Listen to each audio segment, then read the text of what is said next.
Hi and welcome to True Crime, a channel dedicated to the dark underworld of criminal activity carried out by gangsters, mobsters, cartel leaders, and others.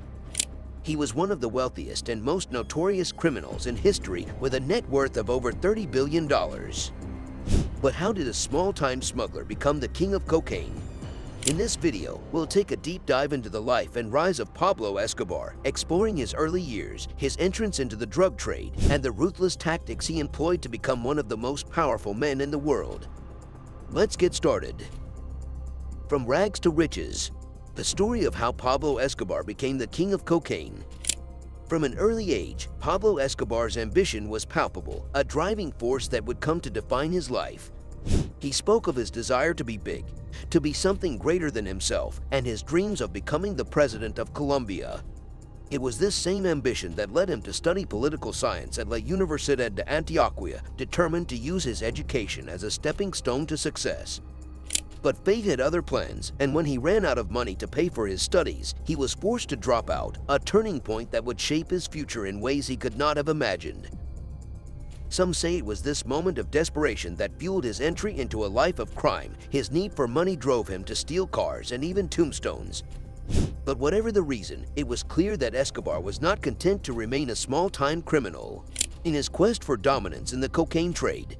But what set him apart was his unbridled ambition and his willingness to do whatever it takes to get ahead. As he moved from smuggling cigarettes and marijuana to more lucrative crimes like kidnapping and killing, he quickly gained a reputation for ruthlessness and cunning. But even with all his wealth and power, Escobar knew that he wanted something more. He saw an opportunity in the growing demand for cocaine in the United States, and he was determined to seize it. Smuggling cocaine was still a fledgling enterprise in Colombia, but Escobar saw its potential and made a bold move to take control of the illegal but highly profitable industry. In 1975, he allegedly ordered the murder of a rival drug trafficker named Fabio Restrepo, seizing control of Restrepo's trafficking operation and launching his empire. It was a move that would change the course of his life and the history of Colombia forever. But Escobar was not alone in his quest for power. He surrounded himself with a network of loyal associates and enforcers, all of whom were willing to do whatever it takes to protect and expand their empire. And as the money rolled in and the body count rose, it became clear that Escobar was not content to be just another player in the cocaine trade. He was determined to be the king of cocaine, and he would stop at nothing to make it happen. However, Pablo Escobar's rise to power as the king of cocaine was not a solo endeavor. He joined forces with a motley crew of individuals from diverse backgrounds, each bringing their unique skills to the table. Among them was a pig farmer turned professional killer named Jose Gonzalo Rodriguez, a marijuana trafficker named Carlos Later, and three brothers from a ranching family, Jorge, Juan, and Fabio Ochoa. Together, they formed the infamous Medellin cartel under Escobar's leadership. With their combined expertise, the Medellin cartel quickly expanded Rappel's operation, making it bigger and better than ever before.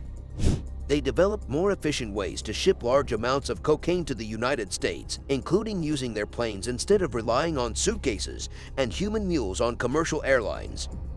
They employed small planes that could fly below the radar and large planes like DC-3 seconds and DC-6 seconds for larger loads. And they even pulled off unexpected stunts, like parachuting cocaine to speedboats in international waters, according to one source. As the Medellin cartel grew in power and influence, it became one of the most feared and ruthless criminal organizations in the world.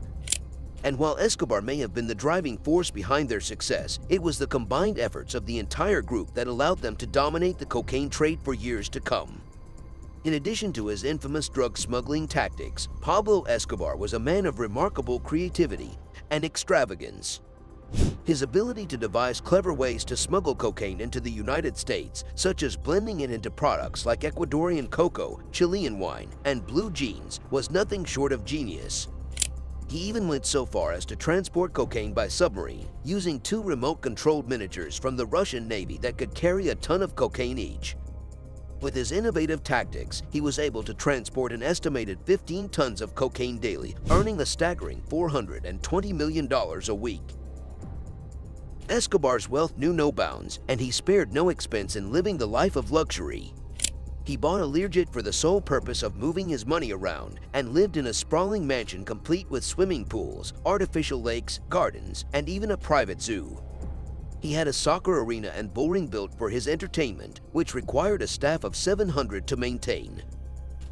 Despite his notorious reputation, Escobar also used his wealth to give back to the community.